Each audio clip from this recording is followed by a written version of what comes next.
శ్రీ గురుభ్యో నమ. ఓం నమో భగవతే వాసుదేవాయ. భగవద్గీత 10వ అధ్యాయం విభూతి యోగము నుండి వేళ మనం 15వ శ్లోకాన్ని పరిశీలన చేసుకుందాం.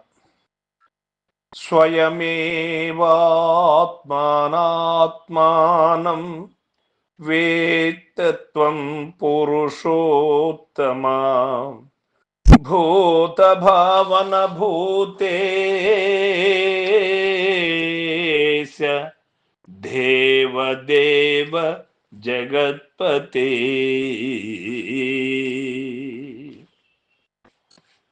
ఓ కృష్ణ, పురుష శ్రేష్ఠుడైనటువంటి పరంధామ, సమస్త ప్రాణి సృష్టికర్త, సకల జీవ నియామక, దేవదేవ జగన్నాథ, మిమ్ము మీరే ఎరుగుదురు.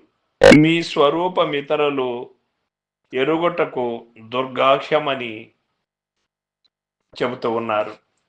అర్జునుల వారు శ్రీకృష్ణ పరమాత్మ యొక్క భావములను వెరిగి ఇంకా సంపూర్ణంగా మిమ్మల్ని తెలియతగినటువంటి వారు ఎవరూ లేరు. మిమ్మల్ని మీరే ఎరుగుదురు ప్రభు. మీకు మీరే సాటి. మీకు మించినటువంటిది ఇంకొకటి ఏది కూడా లేదు. మీరు అందరినీ తెలుసుకోగలరు, కానీ మిమ్మల్ని తెలుసుకోగలిగినటువంటి వారు ఎవరైనా ఉన్నారా? ఎట్లా ఉన్నారు మీరు ప్రభు? మీరు ఏ విధంగా ఉన్నారు?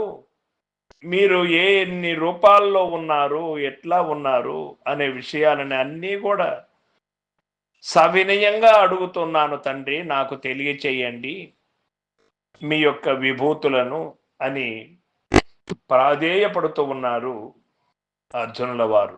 ఎందుచేత అంటే అందుగలడిందు లేడు సందేహము వలదు అని ప్రహ్లాదుడు చెప్పిన విధంగానే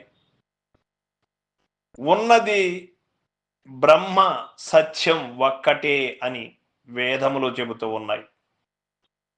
ములుగుర్చ సందు లేకుండా నిండి నిమిడీకృతమై ఉన్నది పరిపూర్ణం అని అచల సిద్ధాంతము, అచలోయం సనాతనమైనటువంటి సిద్ధాంతం చెబుతూ ఉన్నది.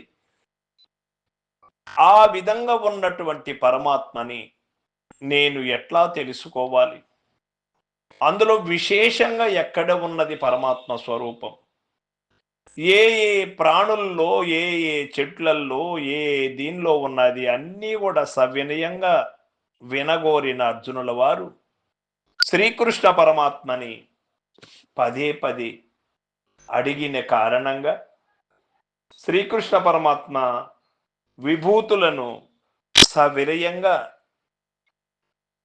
సరళంగా అర్జునుల వారికి అర్థమయ్యే విధంగా అర్జునుని నిమిత్త మాత్రము చేసుకొని ప్రపంచమునకు కూడా తెలియచేసినటువంటి సత్యవాక్కులే ఈ యొక్క విభూతిలో ఉన్నటువంటిది. భగవద్గీత 701 శ్లోకము కూడా అర్జునుల వారిని నిమిత్తము చేసుకొని యావత్ ప్రపంచమునకు తెలియచేసినట్టుగా మనం భావించాలి. అప్పుడే మనం అర్జునుల వారి స్థానంలో ఉండి భగవద్గీతని వినగలుగుతాం. లేకపోతే ఎవరో రాశారు, ఎవరో చెప్పారు, ఎవరో వినారు, మనకెందుకులే అనుకుంటే మనకు భగవద్గీత ఏనాటికి కూడా బోధపడదు. ఇది సత్యం. కావున అర్జునుల వారు అడిగినందుకు శ్రీకృష్ణ పరమాత్మ విభూతులను ఏ విధంగా తెలియచేస్తారు, ఇవన్నీ కూడా 16వ శ్లోకాన్ని రేపటి రోజున మనం పరిశీలన చేసి తెలుసుకుందాం.